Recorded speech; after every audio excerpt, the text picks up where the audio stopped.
Hi France, welcome to time நம்ம அப்படின்னா தனுஷ்னோட ராய் திரைப்படத்தை வந்து பார்த்தா டோலிவுட்டில் இருக்கக்கூடிய பிக்கஸ்ட் சூப்பர் ஸ்டார் வந்து பார்த்தா மகேஷ் பாபு சார் வந்து பார்த்துருக்காரு. ஸோ அவர் பார்த்துட்டு என்னடா சொல்லியிருக்காரு பார்த்தீங்கன்னா, ராய் திரைப்படம் வந்து பார்த்தா வேறு லெவலில் இருக்குங்க. டேரக்ஷனாக இருக்கட்டும் சரி, பெர்ஃபார்மன்ஸாக இருக்கட்டும் சரி, ஸ்டெல்லர் ஆக்ட் அப்படின்ற மாதிரி சொல்லியிருக்காங்க.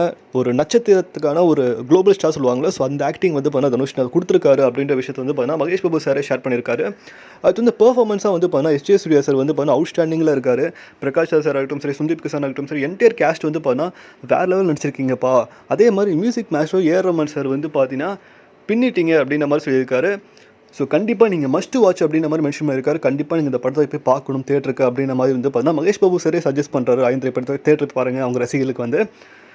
So congratulation to entire team அப்படின்னு சொல்லிட்டு துஷார் அஜயன் இருக்கட்டும் சரி, அப்புறம் வந்து பார்த்தீங்கன்னா சன் பிக்சர்ஸாக இருக்கட்டும் சரி, எல்லாருக்குமே வந்து பார்த்தீங்கன்னா காளிதாஸ் ஜெயராம் எல்லாருக்குமே வந்து பார்த்தீங்கன்னா அபர்ணா பாலமுரளி எல்லாருக்கும் வாழ்த்துக்கள் வந்து தெரிவிச்சிருப்பாரு நம்ம மகேஷ் பாபு சார்.